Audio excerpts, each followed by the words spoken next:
이필재 질문 이필재입니다. 오늘은 MBC 사장을 지내셨고 종로 통해서 오티움이라는 북살롱을 하시는 박성재 전 MBC 사장을 만납니다. 저는 지금 오티움에 와 있습니다. 안녕하세요. 네, 안녕하십니까. 네. MBC 기자 출신으로 MBC 노조위원장, 정식 이름이 전국 언론노조 MBC 본부장이죠. 네. 노조위원장 지내셨고 부당 해고에 따른 해직 기자 시절을 거쳐서 복직 후에 보도국장 사장을 지내셨습니다. 네, 맞습니다.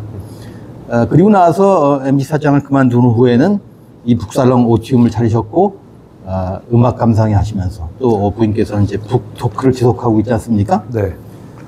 요즘 그 자영업이 많이 힘들다고 하는데 이렇게 한번 여쭤보겠습니다. 그 자영업자로서의 삶 네. 어떠신가요? 괜찮아요. 지내봐합니다. 네. 월급쟁이 때는 몸이 매여 있으니까 네. 월급은 따박따박 들어오지만 아무래도 이제 또 제가 그 사장, 국장 뭐 이런 걸 했기 때문에 최근 한 7, 8년 동안에 그래서 되게 몸이 좀 이렇게 공인이라는 부담이 있었거든요. 네. 근데 지금은 자유롭고 일단 내 먹고 사는 것만 잘 집중하자. 또 나라도 좀 평온해진 것 같고 그래서 네. 지금은 마음이 편합니다. 괜찮습니다. 네. 근데 박 사장이 그 대표성 있는 건 아니라서 다른 자영업자들은 또 많이 힘들 듯 싶고 네. 이제 좋은 점 얘기하셨는데 네. 안 좋은 점도 있겠죠? 아니 자영업자로서의 힘든 점도 저도 그대로 힘들죠. 네. 왜냐하면은 특히 내란 때 힘들었어요. 네. 작년 말까지 좀 제법 연말이고 해서 괜찮았는데 올 초 딱 들어와가지고 저만 그런 게 아니고 아마 이 동네 종로 쪽 자영업자들 다 고생하셨을 텐데 한 30% 이상 매출이 네. 줄더라고요. 네. 그래서 자영업자는 이 또 하루하루 이게 매출 이게 탁탁 보이거든요. 네. 요새는 이게 포스 기기에 하루 얼마 팔렸다 딱딱 찍히는데 우리 한 달에 얼마, 하루 평균 얼마 이렇게 나오는데 확실히 타격이 있었어요. 네. 근데 역시 6월부터 조금 다시 회복되고 있는 그런 기미가 있습니다. 네. 이 나라가 안정되는 게 굉장히 중요하군요. 그렇죠. 네. 예. 그런데 저라면은 MBC 사장을 하고 나서 이 북살롱 하시기가 이게 그 좀 쉽지 않았겠다. 저라면 이게 표현이 좀 그렇지만 가오가 좀 빠지는 것도 같고 후배들 가운데는 네. 선배가 이런 사업을 하실까? 그렇게 생각하는 사람도 있을 수 있겠다는 생각입니다. 아니 제가 후배들이 여기 자주 와요. 네. 많이들 찾아오고 뭐 기자 후배뿐만 아니라 PD나 뭐 엔지니어, 뭐 일반 경영직 사원들도 막 많이 찾아오는데 네. 많이 찾아오는 이유가 내가 오히려 자랑스럽대요. 왜냐하면 지금까지 MBC 사장들이 네. 이 배지를 달려고 하거나 그렇죠. 하여튼 뭐 네. 캠프에 들어가거나 뭐 이런 분들이 꽤 있었거든요. 네. 네. 특히 뭐 김재철 씨, 뭐 무슨 김장겸 씨 이런 양반들 다 그쪽으로 정치권을 기웃거리고 한 분은 지금 의원도 하고 있잖아요. 네. 김장겸. 예. 그러니까 저도 저 사람도 아마 국회의원 하려고 하겠지라고 다들 생각했는데 오히려 이렇게 자영업이라고 하면서 뭐 그렇게 뭐 뭔가 남들이 보기에 부러워할 만한 자영업은 아니지만 그래도 저는 부끄럽지 않은 제 직업이라고 생각하거든요. 그러니까 후배들이 와가지고 너무 좋다. 네. 후배들이 다 이구동성을 얘기한대요. 박성재 사장 보기 좋다. 네. 네, 저는 그 말이 되게 기쁩니다. 네. 이 어찌 보면 후배들한테 새로운 롤 모델이 되신 것 같습니다. 롤모델까지는 아니고 왜냐면 예. 이게 돈을 잘 벌어야 롤모델이 되는데 언론인들이 이렇게 끝나고 나면 사실 생계가 좀 경로가 아주 힘들잖아요. 네. 정치하는 선배들 봐도 대부분 생계형 정치인이 많은 것 같아요. 네. 뭐 할 게 없으니까. 근데 이 기자나 뭐 PD 했던 이런 분들은 예를 들면 치킨집을 차린다든가 네. 뭐 택시 운전을 한다 이런 거 안 하세요. 네. 그죠? 대부분의 직장인들은 뭐 자영업의 전선에 뛰어드는데 언론인들은 그래도 내가 뭐 사회이사 같은 거 해야지, 뭐 아니면 네. 뭐 배지 달아야지, 아니면 무슨 공기업에 뭐 해야지 이런 식으로 생각하지 뭐 이렇게 몸으로 뛰는 자영업을 하겠다는 생각을 전혀 안 하시는 것 같아요. 네. 그런 의미에서 저는 뭐 새로운 모델이 될 수 있다라고 네. 봅니다. 그러나 정치의 유혹 있었을 듯 싶고 제의도 있었지 않습니까? 뭐 없었다고 하면 거짓말이고 특히 작년 총선 전에 좀 있었어요. 네. 네, 그래서 뭐 말해도 되겠죠? 민주당 쪽에서 네. 당시 총선에 이제 새로운 얼굴들을 많이 영입해야 되잖아요. 그 새로운 얼굴들의 제일 중요한 기준이 윤석열 정권과 싸웠던 네. 그런 분들이더라고요. 그러니까 경찰의 뭐 유삼용 네. 총경 같은 분, 또 이성윤 지검장, 예. 뭐 검찰에서는 뭐 등등등 얘기하면서 언론에서는 제가 1순위라고 뭐 그런 식으로 얘기를 하시더라고요. 그게 뭐 간판이라 할 수 있지 않습니까? 예, 그래서 저는 MBC 사장 할 때 윤석열 정부의 언론의 사명을 다 하다 보니까 마찰을 빚게 된 거지. 제가 뭐 민주당 뭐 당을 뭐 찍긴 이재명 찍었지만 이번에는 내란 민주당을 꼭 막 지지해가지고 우리가 MBC 언론인들이 그렇게 한 게 아니거든요. 다 언론인 출신들은 다 알잖아요. 그냥 네. 권력을 비판하고 잘못된 점을 지적하다 보니까 이렇게 갈등을 빚게 된 건데, 그런데 이제 MBC가 그럼 니네 민주당 방송 아니냐라고 공격을 당하는 거죠. 윤석열 정권도 아마 우리를 그렇게 생각했을 것이고, 그 다음에 약간 보수적인 시청자들이나 국민의힘 지지자들은 MBC를 민주당 방송이다라는 식으로 오해를 많이 하셨을 것 같아요. 그런데 제가 사장 그만두고 민주당 공천을 받게 되면은 그런 오해가 좀 더 이렇게 정당성을 합리화되는 거잖아요. 그렇죠. 그래서 저는 네. 그게 너무 싫었고, 그게 첫 번째 이유고, 두 번째는 아까 말씀드렸듯이 이 정치권으로 직행하는 선배들의 모습을 보여주면 안 된다. 저는 그래도 MBC 사장을 했으면, 저는 하면서 어떤 느낌이 들었냐면, 이건 거의 한 장관급쯤 되는 자리인가 보다.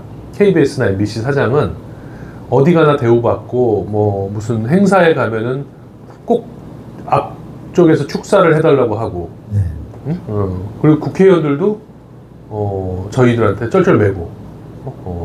그러니까 이거는 언론인으로서 끝까지 올라간 저는 자리라고 생각했거든요. 네. 근데 여기서 내가 국회의원을 한다는 거는 오히려 뭐 가오가 빠지는 거 아닌가? 쉽게 말해서 그런 생각도 했어요. 예, 그래서 저는 뭐 쉽게 이건 아니다.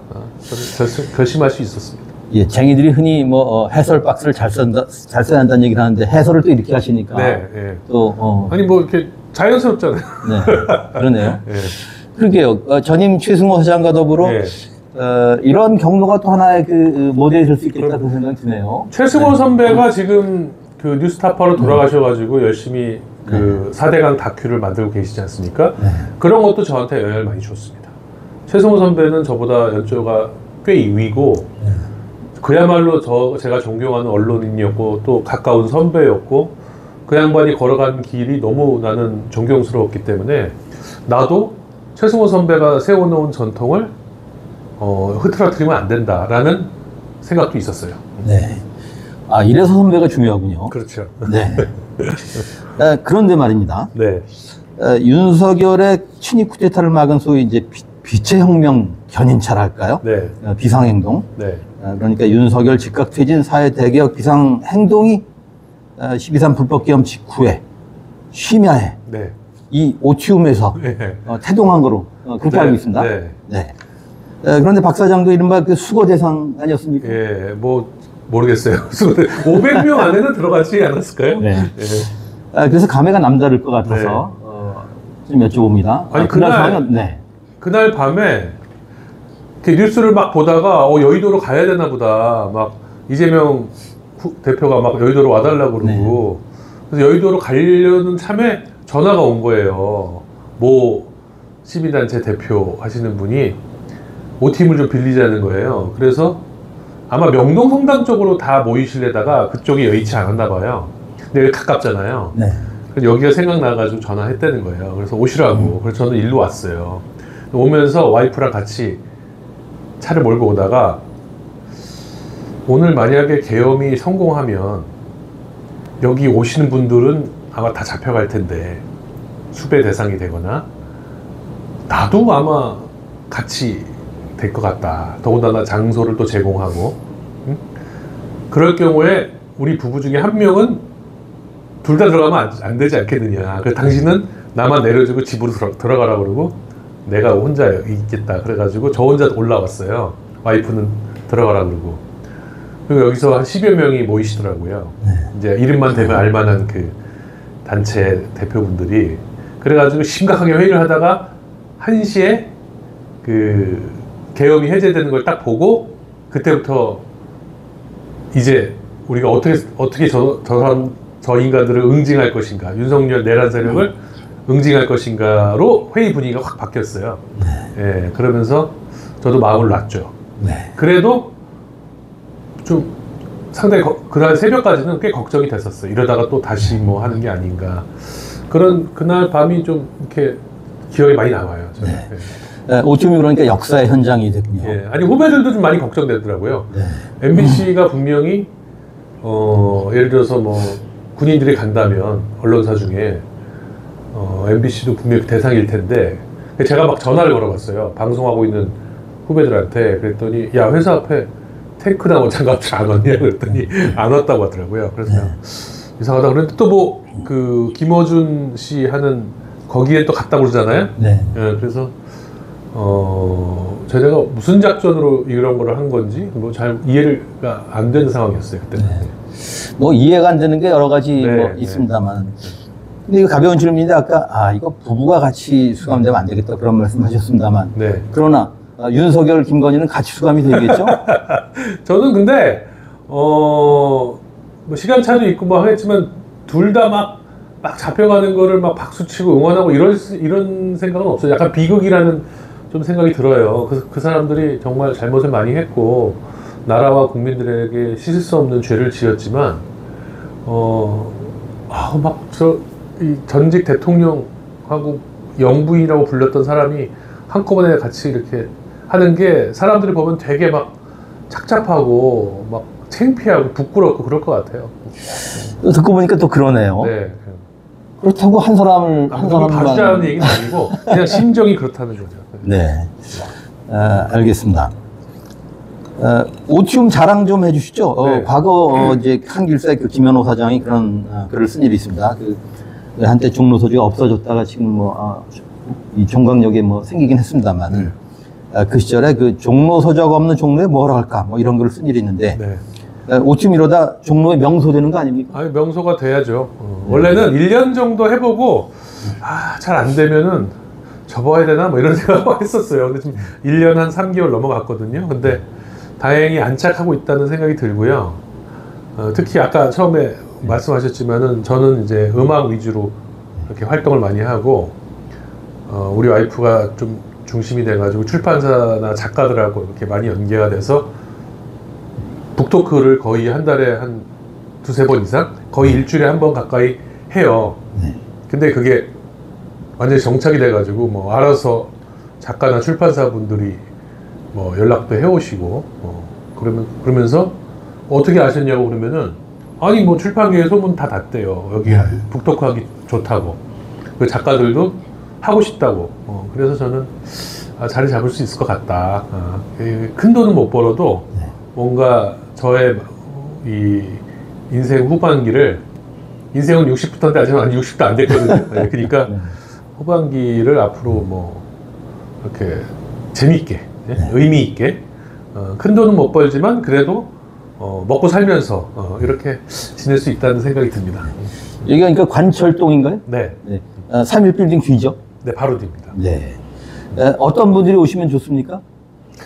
그게요, 시간대별로 다 달라요. 그러니까 점심 때는 이 근처에서 식사하시고 커피 한 잔 조용하게 이렇게 막 이 프랜차이즈 카페 같은 데는 막 정신없잖아요. 그게 아니라 이렇게 조용하게 책도 보고 음악도 좀 듣고 대화도 하고 이러신 분들이 많이 오고, 한 2시 넘어가면 학생들이나 공부하시는 분들이 많이 옵니다. 그리고 저녁에는 또 맥주 한 잔, 뭐 와인 한 잔 가볍게 하시는 분들도 오시고요. 제가 오늘 들어오면서 이렇게 그 간판을 보니까 커피는 제일 아래 있고 네. 북, 예. 뭐 뮤직 예. 이렇게 있던가요? 네, 네, 그렇게 있습니다. 네. 북살록이니까 네. 아무래도 책이 우선이고 딱 들어오면 책이 딱 보이는 게 다른 데랑 좀 차이점이 있잖아요. 네.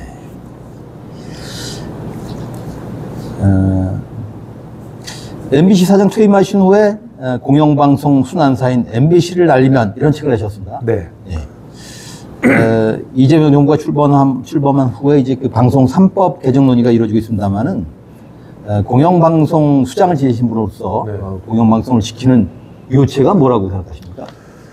그러니까 지금까지 많은 사람들이 이구동성으로 얘기하는 어떤 원칙, 제일 중요한 원칙은 정치적 후견주의에서 탈피해야 된다라는 거잖아요. 네. 다시 말해서 대통령이나 혹은 정부 여당이 사장을 마음대로 임명할 수 있게 하는 제도를 근본적으로 손을 보자라는 게 방송 3법의 요체잖아요.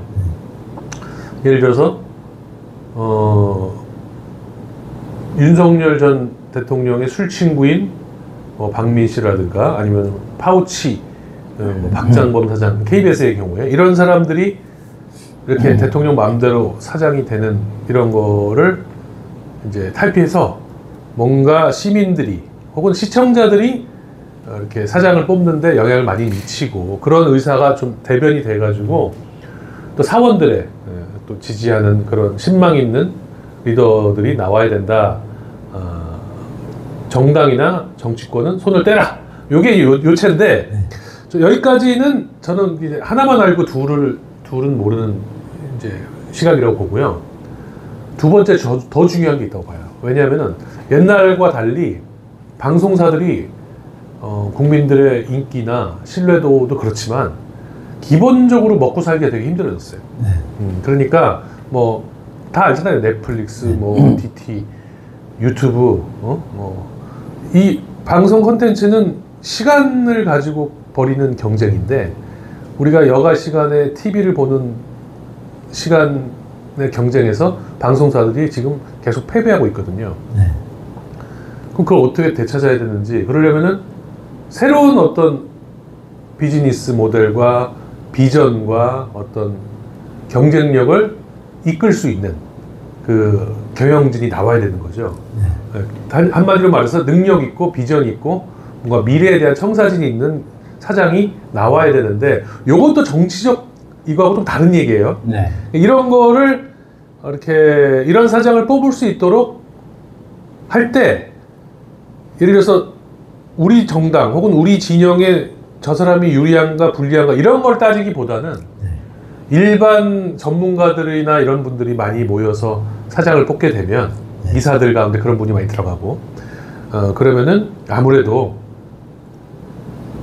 색깔이 이렇게 뭐 명확하지 정치적인 색깔이 명확하지 않더라도 능력 있고 저 사람은 비즈니스 감각이 있다라든가 아니면 조직을 개혁할 수 있는 리더십이 있는 사람이라든가 이런 포인트가 되게 중요할 것 같다. 이런 것까지 좀 이렇게 반영이 되는 그런 입법이 좀 나왔으면 좋겠다라는 생각이 있습니다. 네. 그러니까 공영방송 사장도 일잘러가 돼야 되는군요. 그렇죠. 네. 사실 지금 이재명 대통령 칭찬하는 것도 진보라든가 뭐 개혁적이라서 칭찬하는 게 아니잖아요. 지금 저 사람 일을 잘하는 것 같다. 실용주의건 뭐 원칙주의건 다 떠나가지고 하는 거 보면은 일을 하는 방법을 아는 것 같다라는 그런 느낌이 있잖아요. 네. 저는 방송사 사장도 지금 방송사들이 어려우니까 뭐 어느 기업이든지 마찬가지겠지만 제대로 일을 할 줄 아는 사람이 리더가 돼야 된다. 그러려면은 제도적으로 그걸 좀 뒷받침해 줬으면 좋겠다. 왜냐면 민영회사는 알아서 이사회가 뽑지만 공영방송은 법으로 이렇게 규제를 하니까 그런 게 법에 들어가야 된다는 거죠. 네. 정치적 후견주의라는 그 전문 용어가 나왔습니다. 네. 어쨌든 지금 흐름을 보면은 공영방송 이사 수를 늘리고 이사 추천 주체 얘기하신 대로 뭐 시청자 단체랄지 임직원이랄지 뭐 학회 네. 이런 쪽에서 그 추천에 참여를 해서 이른바 정치 후견주의가 좀 완화되도록 하는 그런 방향으로 논의가 이루어지고 있습니다만은 네. 그래서 이번에 좀 완화가 되면은 이른바 그 MBC가 만나면 좋은 친구로 남는 겁니까? 그래야 되겠죠. 예. 근데 아까 제가 말씀드린 대로 무슨 이제 MBC는 다른 언론사는 잘 모르겠는데 제가 아는 MBC 후배들은 MBC의 언론인들은 이제 어떻게 하면 국민들에게 사랑받는 저널리즘, 사랑받는 신뢰받는 뉴스를 만들 수 있는지를 이제 터득했다고 좀 보거든요. 예. 이게 단순히 누구 편을 들고 누구를 지지하고 이런 게 아니라 어떤 가치를 추구하고 또 권력을 비판하더라도 어떻게 비판해야 되고 그 다음에 약자를 우리가 또 어떻게 대변해야 되고 그런 기본적인 어떤 언론의 사명들을 이제 체화했다. 전 봐요. 최근 몇 년간에 여러 가지 힘든 일도 겪고 싸워오고 하면서 그러니까 저는 저널리즘에 대해서는 큰 걱정하지 않습니다. 네. 아까 두 번째 그게 중요합니다. 이제 그럼 MBC가 넷플릭스, 유튜브 이런 데하고 싸워서 어떻게 이길 것이냐. 네. 이게 제일 중요한 미래라는 거죠. 그러게요. MBC 뉴스가 3년 연속 신뢰도 1위 뭐 했지 않습니까? 네. 이게 그 영국 옥스퍼드대 부설 로이터 저널리즘 연구소의 네. 조사 결과입니다. 그런데 그 신뢰도 1위 MBC 뉴스조차도 사람들이 유튜브 채널을 봅니다. 그렇게 보시는 분이 많죠. 네. 네. 그리고 요새 그 MBC 예능 프로를 보면 단골 출연자가 유튜버들이에요. 어찌 보면 유튜버 인기 편승한 그런 인상도 봤는데 네. 그러면 방송의 미래를 어떻게 전망하시고 말씀하신 두 번째 이슈 그걸 어떻게 대처해야 되나요? 그러니까 방송 영어로 하면 브로드캐스팅이잖아요. 근데 브로드캐스팅의 시대는 끝났어요. 브로드캐스팅은 불특정 다수의 사람들에게 우리가 전파를 뿌린다는 얘기잖아요. 그게 전파가 될 수도 있고 뭐 통신망을 통해서 할 수도 있지만 근데 그런 시대는 끝났다. 사람들은 자기가 보고 싶은 컨텐츠만 선택해서 보는 거죠. 돈을 내고 보든 공짜로 보든 간에. 그리고 거기에 방송이 한 귀퉁이를 차지하고 있는 정도의 그게 지금 현 상황이고 그 방송의 몫은 계속 줄어들고 있죠.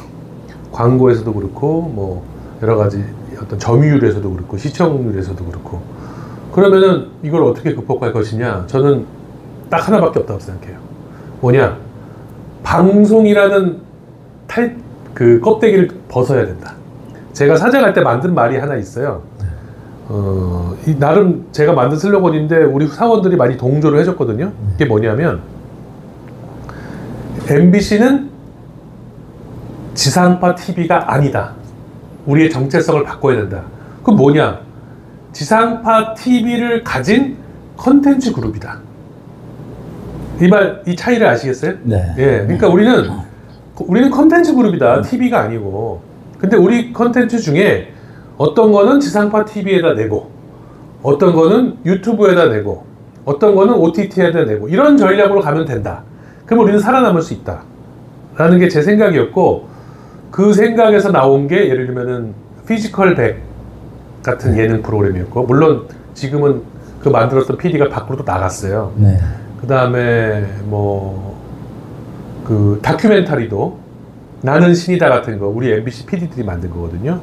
그 다음에 유튜브의 그 매출이 MBC 전체 매출에 비하면 아직 소수지만 언론사 중에는 MBC 유튜브 매출이 가장 많아요. 지금 500억이 넘습니다. 한 6, 700억 가까이 될 거예요. 대단한 거죠. 예. 그러니까 MBC는 그런 쪽으로 가야 된다 라고 제가 요구를 했고 저는 이 원칙이 굉장히 모든 방송사들이 아마 이렇게 갈 수밖에 없는 세상이 곧 온다. 이미 시작됐고 그런 경쟁 사회에서 컨텐츠 경쟁력을 어떻게 끌어올리냐 이게 제일 핵심이다라고 보는 거죠. 그거에 성공하면 네. 좋은 경영진들이 좋은 인력들을 잘 해가지고 그게 성공하면 살아남는 것이고 실패하면은 뭐 한 10년 뒤에는 MBC나 어떤 방송사 이름들이 많이 없어지겠죠. 네. 그러니까 MBC라는 지상파 브랜드는 브랜드로서 키워가고 플랫폼 중에 하나죠. 네. 예, 저희가 가지고 있는 네. 그런 겁니다. 그러네요. 네.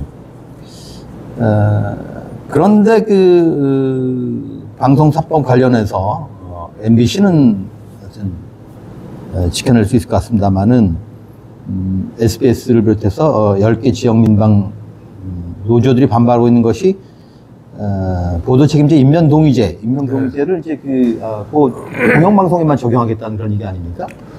보도국장도 지내신 분으로서 네. 이거 어떻게 보세요? 저는 임명동의제는 뭐 이거는 선택의 문제가 아니라고 생각해요. 제가 국장할 때 임명동의제가 없었어요, MBC에. 네. 최승호 사장 때 그 막 논의를 노조가 하고 있었거든요. 그러니까 아직은 합의가 안 된 상황이어가지고 저는 임명동의제를 받을 필요가 없었는데 제가 자청해서 받겠다고 했어요. 네.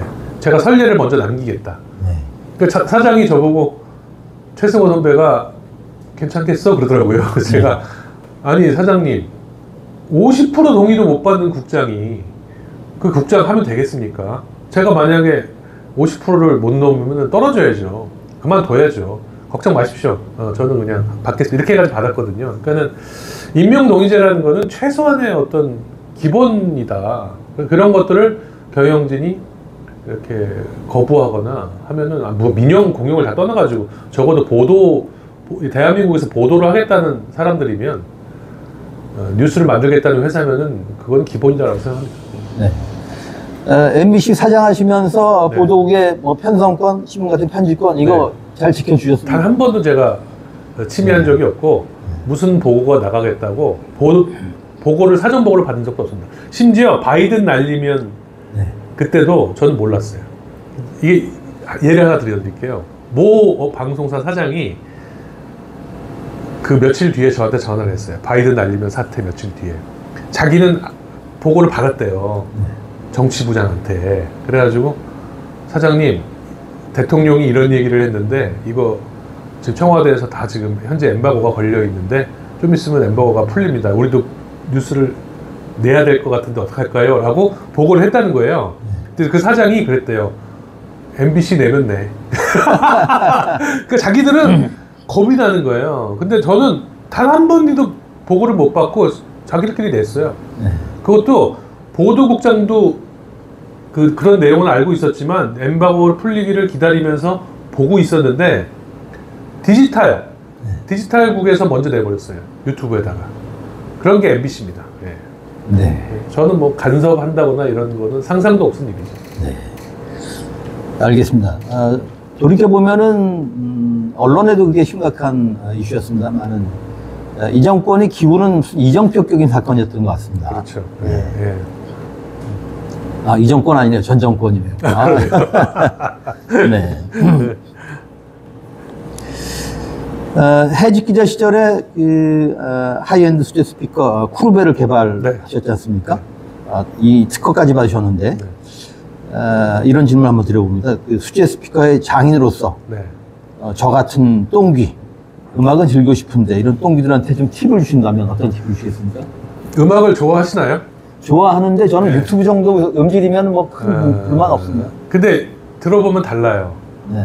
많이 다른데 이거를 소위 막귀들은 자기는 구별 못하고 된다고 하는데 비교해서 들려주면 다 구별해요. 그리고 거기에 그거를 구별하게 되면 이제 옛날 음질로는 못 듣죠. 그러나 지금 우리 옛날에는 우리 뭐 이렇게 50, 60 세대들은 다 기억할 텐데 집집마다 전축이 있었어요. 그렇죠. 인켈, 뭐 에로이카, TV에서 광고도 많이 하고, 그죠? 네. 우리나라 국산 기업들이 뭐 일제에도 많이 들어왔었고, 또 워크맨이라고 막 헤드폰 다 듣고 다녔잖아요. 근데 지금은 집에서 오디오를 놓고 듣는 사람 거의 없죠. 네. 그러니까 그걸 오디오를 사야 된다라고 저는 생각하지 않고 헤드폰, 이어폰보다 헤드폰을 써라.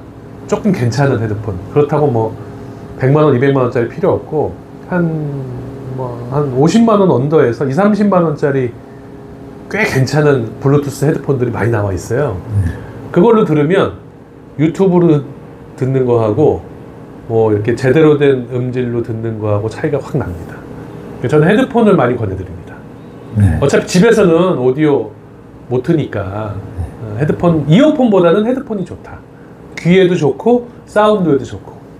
그래서 헤드폰으로 음악을 들으시면 아마 음질에 대한 어떤 그러니까 좋은 경험이 될 것이고 막귀가 깨질 것이다라고 생각합니다. 네. 해직 기자 시절이 한 5년 반쯤 됐나요? 네. 짐작컨대 좀 암울하셨을 것 같은데 혹시 그 시절에 네. 내가 언젠가 MC 사장을 할 수도 있다 네. 이런 생각 해보셨습니까? 안 했다고 하면 거짓말이죠. 네. 왜냐하면 제가 해직 기자 시절에 제 인생이 힘들었던 게 아니라 MBC가 굉장히 힘들었었어요. MBC가 무너졌거든요. 그래가지고 나름 그래도 KBS랑 같이 신뢰도 1등, 2등, 뭐 주로 2등을 하긴 했지만 그 당시까지 다투던 MBC가 완전히 뭐 JTBC에도 밀리고 SBS에도 밀리고 완전히 6위, 7위 언론 전체로 한 막 10위권 밖으로 밀려났었어요.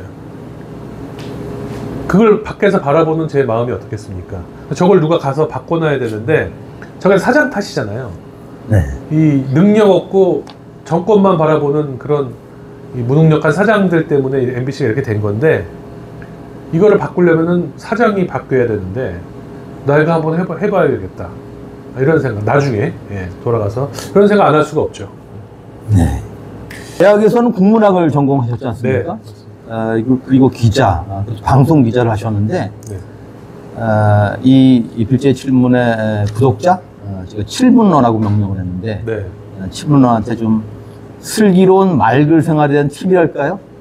요새 우리가 말할 게도 있을 뿐더러 이제 네. 글을 뭐 잘 안 쓸 것 같았는데 오히려 왕성하게 글을 네. 쓰지 않습니까? 네. 메시지도 하고. 네. 슬기로운 맑은 생활 어떻게 해보라고 조언 주시겠습니까? 쉽지 않은 질문인데 결국은 저는 옛날이나 지금이나 똑같은 것 같아요. 좋은 글을 쓰려면 책을 많이 읽어야 되고요. 말을 잘하려도 책을 많이 읽어야 돼요. 왜냐? 머리에 든 게 있어야지 말도 내용 콘텐츠가 있어야지 말이 잘 나오는 거잖아요.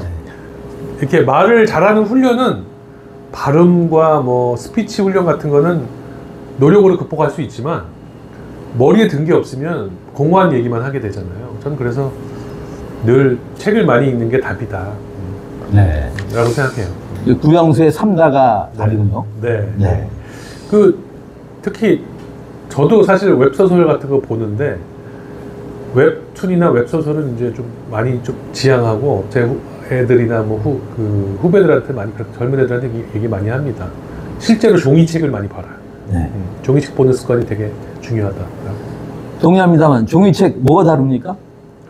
이게요, 밤에 이렇게 소파나 아니면 누워서 스마트폰을 딱 들고 뭘 보는 거하고 종이책을 딱 펴는 거하고 달라요. 스마트폰 보면은 눈도 피곤하지만 금방 잠이 오고 뭔가 보다가 물론 이제 그 유튜브 쇼츠 같은 거 보면은 막 시간 잘 가죠. 그런 거 말고 문자는 역시 종이로 봐야 이렇게 넘기는 맛도 있고 물성이라고 하죠. 그렇죠. 예. 그 다음에 보고 싶은 부분을 다시 반복해서 본다든가 네. 뒤적거려가지고 찾아서 본다든가 이런 게 되게 불편하잖아요. 네. 핸드폰으로 하면은 이게 다 차이인 것 같아요. 그러네요. 네. 자, 이제 후배 언론인에 대한 조언이랄까 고언을 좀 청해 보겠습니다. 특히 이제 이재명 정부가 들어섰는데, 네. 과거에 보면은 진보 정권이 들어섰을 때 진보 언론들이 좀 역할을 못했다 그런 비판을 좀 받았습니다. 네. 네. 어떤 조언을 주시겠습니까? 아니, 그러니까 이거 문재인 정부 때부터 생겨난 일이에요. 네. 왜냐하면 소위 우리 문바라고 하는 분들이 있었잖아요. 네.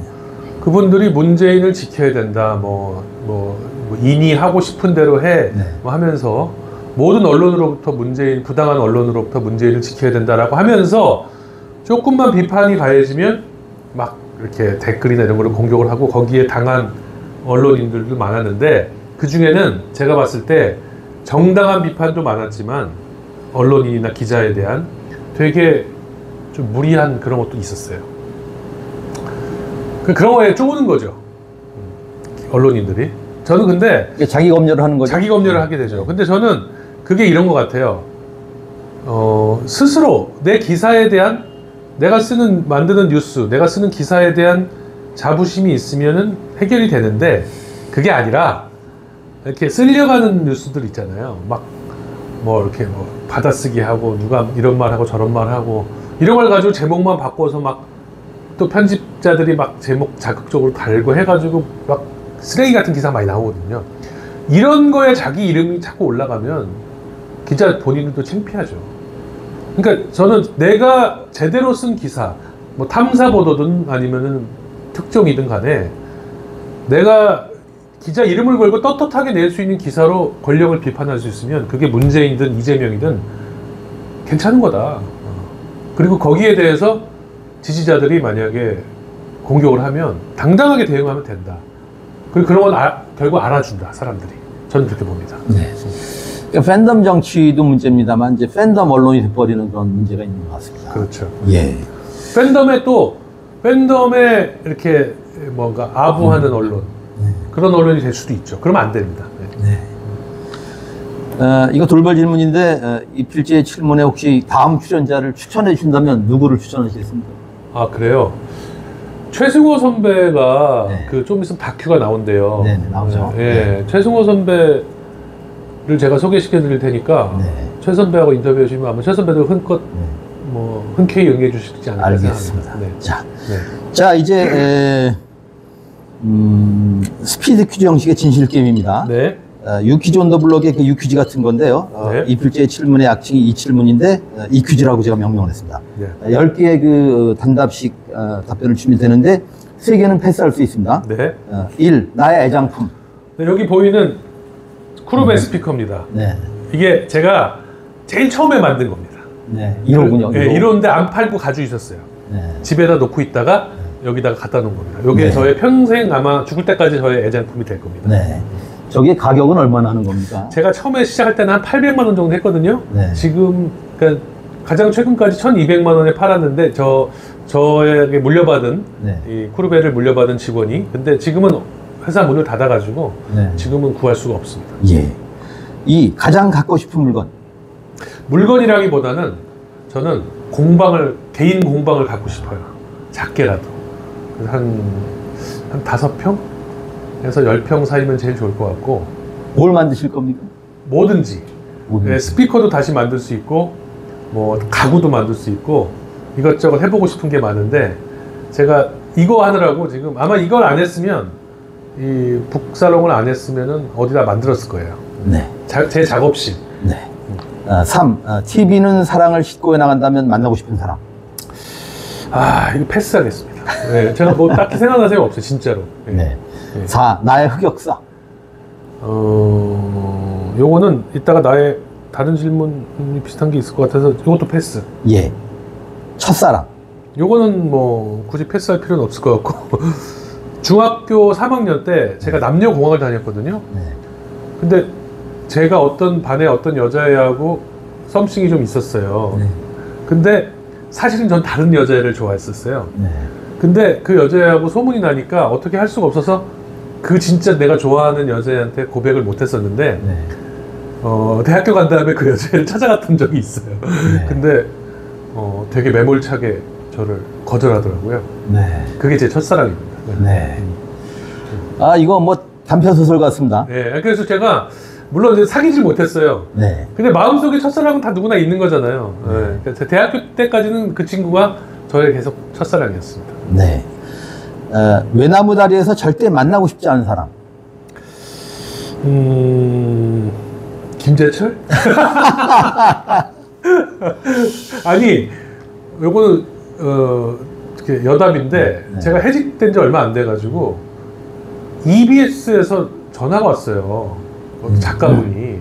그때 EBS에 무슨 프로그램이 있었는데 서로 사이가 안 좋았던 사람들을 화해시켜주는 프로그램이라는 거예요. 네. 거기에 김재철 전 사장하고 같이 출연하지 않겠냐는 거예요. 그래서 내가 너무 화가 나가지고 아니 이건 사이가 안 좋은 게 아니고 한 놈은 가해자고 한 사람은 피해자인데 가해자 피해자를 출연시켜가지고 뭘 화해를 시키냐고 당신들 정신이 있는 거냐고 제가 그런 적이 있습니다. 네.